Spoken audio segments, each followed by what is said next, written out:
Olá pessoal, estamos aí de volta. Agora para a gente fechar aí, a gente vai falar da quarta fase do capitalismo, né? Essa fase em história não existe, na geografia a gente agora divide em 4 fases. Então vamos lá, é o que a gente chama de capitalismo informacional ou globalização. Sempre aí, né, se localizando no tempo e no espaço. Quando que isso aqui vai ocorrer? Na década de 1970. Então, olha só, o que vai promover esse fenômeno aí do capitalismo informacional? A chamada terceira revolução industrial, chamada também de técnico, científica, informacional.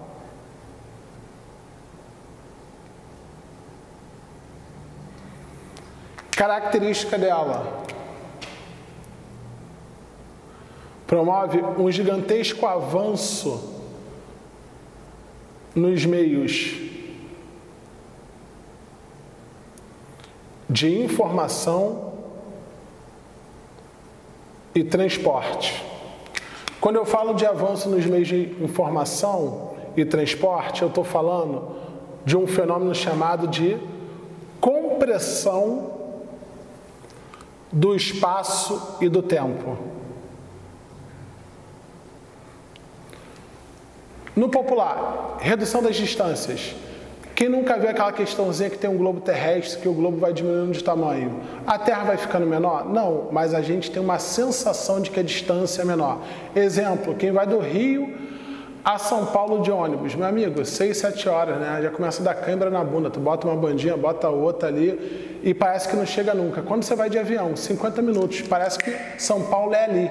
Para quem foi de ônibus, São Paulo é lá. Ou seja, né, essa relação de distância está muito ligada ao teu tipo de transporte. Se você tem um transporte mais rápido, mais eficiente, parece que a distância é muito menor. Exemplo, né, quando tu está indo para casa saindo do curso, quando tu está saindo aquele sol de meio-dia ali, aquele sol dando moca, sol de raio laser, um sol para cada um, pô, parece que tua casa não chega nunca. Se teu pai vier te buscar de carro, chega em casa muito mais rápido, parece que é tomar do lado do curso. Deu para entender? Então aqui, ó, isso é fundamental, porque essa redução das distâncias, né, ela vai ter como consequência alguns processos, como a desconcentração industrial. O que eu estou falando? As indústrias agora se espalham pelo mundo. Elas vão romper com o modelo chamado de economia de aglomeração, que predominava ali atrelado ao fordismo. Como é que é esse sistema de economia de aglomeração? As indústrias ficavam próximas aos chamados fatores locacionais tradicionais. Por exemplo, mão de obra barata, mercado consumidor, energia, matéria-prima, sistema de transporte ali para escoar essa produção. E aí você formava gigantescos aglomerados industriais. Por exemplo, o Nordeste dos Estados Unidos, o cinturão da manufatura. Na Europa, o Vale do Reno-Ruhr. Na Itália, ainda na Europa, o Vale do Pó. As indústrias se concentravam ali porque tinha esses fatores locacionais. Agora, a indústria não precisa mais ficar próxima a esses fatores locacionais tradicionais. Por quê? Se ela ficar longe da matéria-prima, o sistema de transporte agora moderno leva até ela. E quando eu falo de transporte moderno, a gente tem que destacar aqui o papel, por exemplo, dos containers. A UERJ adora cobrar uma questãozinha sobre container. Container, a caixa que encolheu o mundo. O container ele garante maior segurança para a carga, porque a chance dela quebrar é menor. O container ele promove uma homogeneização da carga. Você consegue transportar vários produtos juntos comida, carro, eletrodoméstico, não interessa o que tem ali dentro do container, tudo é igual, tudo é uma caixa de aço retangular, beleza? Então você homogeneiza as cargas. E quando eu estou falando aqui dos meios de informação, isso vai permitir aqui, ó, a atuação do chamado smart money, o dinheiro esperto, né? O investimento especulativo, né? É o que a gente está vendo mais ou menos agora com esse caos aí, devido ao coronavírus, a redução do preço do petróleo, os investidores vão tirando o seu dinheiro e vão deslocando de um lado para o outro, né? Agora você consegue colocar o seu dinheiro num local ou retirar através de um aplicativo de celular. Então, isso é investimento especulativo, não gera emprego. Você tem uma fluidez, você está ali para ganhar dinheiro investindo num local que tenha juros mais altos, por exemplo. Tudo bem? Então, aqui, ó, vou apagar aqui. Vou ganhar aqui um espaçozinho.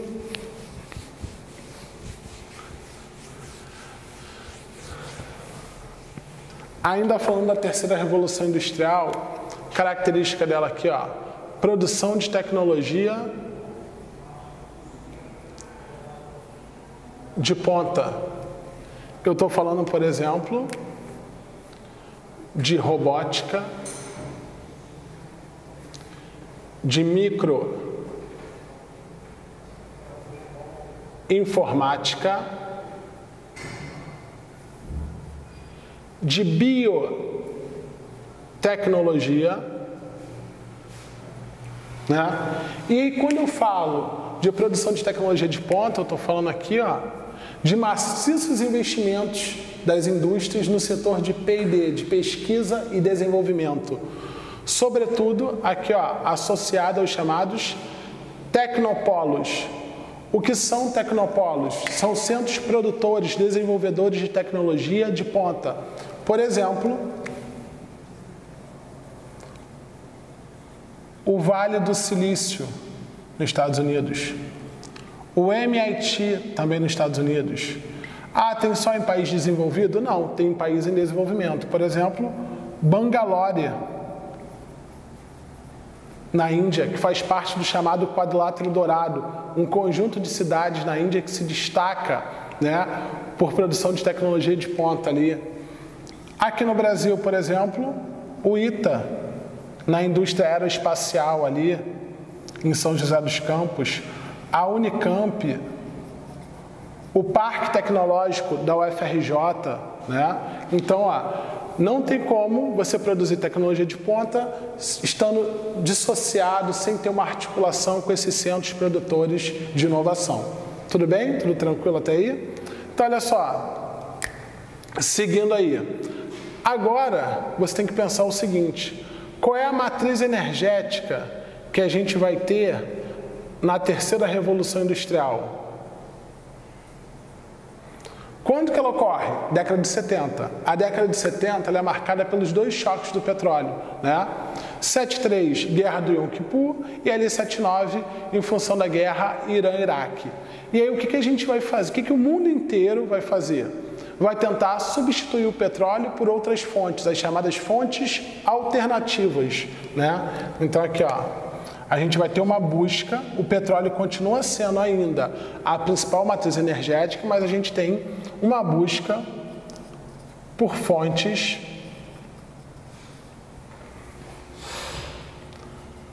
alternativas. O que é uma energia alternativa? É aquela que difere do petróleo, dos combustíveis fósseis, né? Tem as energias verdes e tem a energia nuclear. A energia nuclear não é uma energia verde, apesar de ser uma energia alternativa. Não é verde porque ela não é renovável, tá? Beleza? E aí, a gente tem que pensar no contexto, né, político-econômico da década de 70. Vou apagar aqui.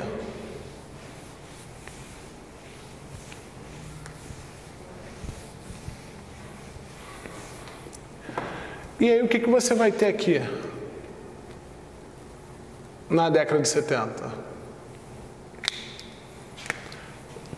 Larga-se o keynesianismo e adota-se a doutrina neoliberal, neoliberalismo, né?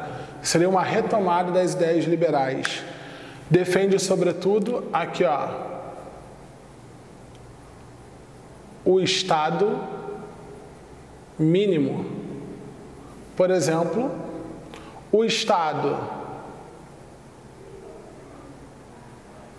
não deve intervir na economia. Se o Estado não deve intervir na economia, ele não deve ter empresas. Então a gente vai ter aqui, ó, privatizações.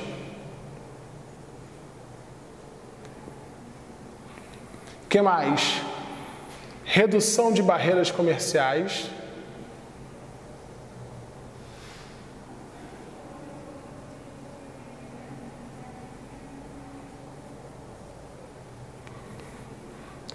Quebra de monopólios.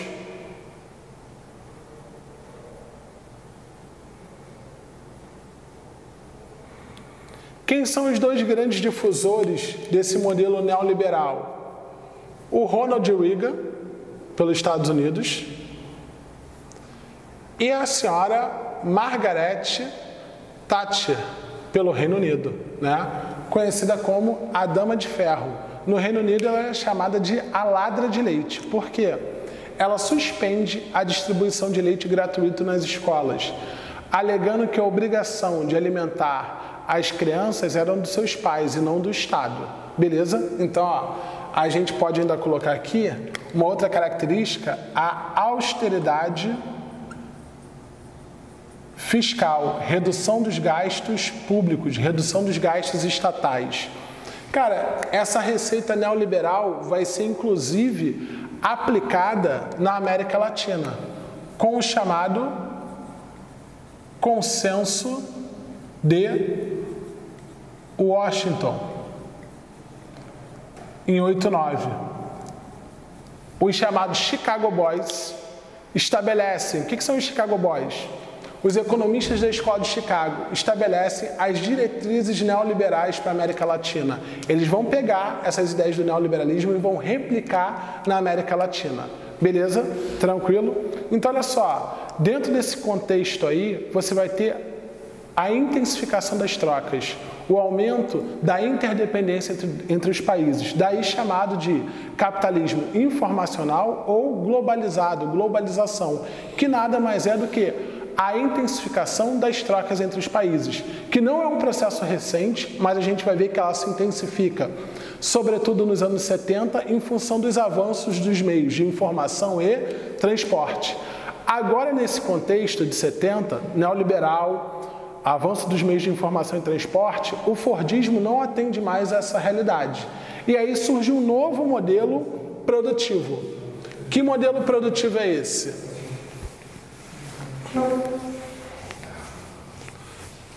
A gente vai ter um modelo produtivo chamado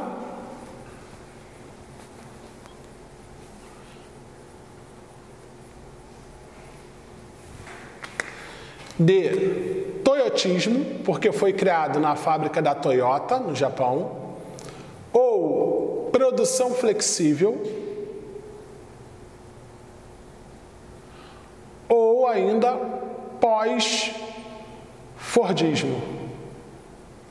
Para vocês será a mesma coisa, tá? Características. Primeira característica, eliminação total dos desperdícios. Logo, eu não tenho estoque. Estoque é desperdício. Por exemplo, eu produzi 1 milhão de carros, ok? Vendi 500 mil carros. Os outros 500 mil carros que eu não vendi, eu gastei dinheiro para produzir e esse dinheiro está lá parado, porque eu não consegui vender aquilo ali. Então isso é prejuízo, por isso que eu não tenho estoque. Agora, a produção é de acordo com a demanda. É o chamado just in time. Devido à evolução dos meios de informação e transporte, você consegue uma fina sintonia entre produção e consumo. Eu só produzo aquilo que eu vou conseguir vender. Por que também não faz sentido eu ter estoque? Porque agora você vai ter um processo de customização. Como é que funciona isso? A gente vê isso claramente na indústria automobilística. O carro zero, ele é vendido a partir de versões. Exemplo, Honda Civic. Versões a partir, o anúncio é, versões a partir de 89.990. Essa é a versão de entrada.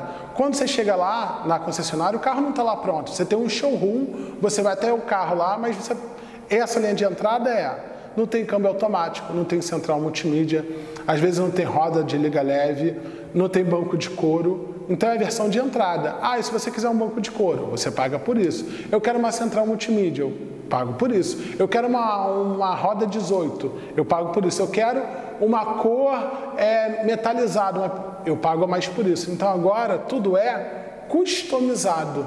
Então não faz sentido eu produzir, sei lá, 100 carros, 100 Honda Civics brancos e eu chego lá e quero um vermelho. E aí não tem pronto. Então você vai lá, conhece o carro, você senta com o vendedor, ele monta o seu carro de acordo com o que você quer e pode pagar, é claro. Esse pedido vai para a fábrica, olha o sistema de informação aí, ó, mandando, né? Vai e a fábrica manda esse carro em pouco tempo ali produzido, do jeitinho que você quer. Então agora é uma produção customizada, tudo bem? Bom, outra característica aqui, ó. Agora eu preciso de uma mão de obra qualificada e polivalente. Se a mão de obra não for qualificada, ela não consegue operar as máquinas. Esse cara vai ficar desempregado, né? Então, olha só, a gente tem aqui, inclusive, o desemprego estrutural, substituição da mão de obra humana pela máquina, proveniente da terceira revolução industrial. Outra característica que a gente pode colocar aqui, tudo é flexível, inclusive os contratos de trabalho. A gente vai ter a terceirização. O que é terceirizar? É você repassar uma tarefa para uma empresa independente. Exemplo, aqui no Logos, né? Por exemplo, as tias da limpeza, a SG, elas são funcionários do Logos. Se uma moça dessa estiver limpando o banheiro, escorregar, quebrar uma perna, o Logos fica com uma moça da limpeza a menos. No shopping, como é que é? É terceirizado. Tem uma empresa de limpeza que presta serviço para o shopping. Então, se a moça da limpeza está fazendo o seu trabalho, escorregou, quebrou um pé, o shopping não fica com uma moça da limpeza a menos. A empresa que presta o serviço, Nova Rio, Clio, Sunny, tem que substituir essa funcionária. Deu para entender, então, o que é terceirização? Cuidado que isso é diferente de terciarização. Terciarização, aqui, ó, é a expansão do setor terciário. Tem mais gente trabalhando no setor de comércio e serviços. Deu para entender? Bom, seguindo aí, a gente vai ter como outra característica a reengenharia. Agora, eu não preciso mais do gerente fiscalizando o operário. Eu crio um novo mecanismo de controle, onde o operário ele é o fiscal de si e dos seus pares. É a famosa participação nos lucros, meu amigo. Quando uma empresa coloca uma meta que se você atingir, você recebe o 14º, 15º salário, se você atingir a meta 2, o que acontece? Isso faz com que o funcionário busque fazer o trabalho dele da melhor forma possível em busca dessa recompensa financeira.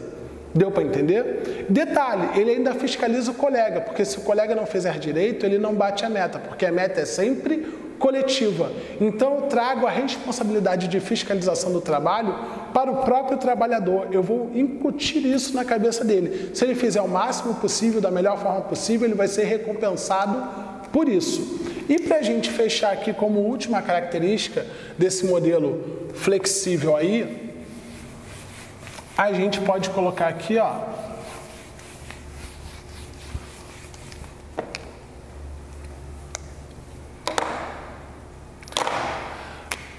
a obsolescência.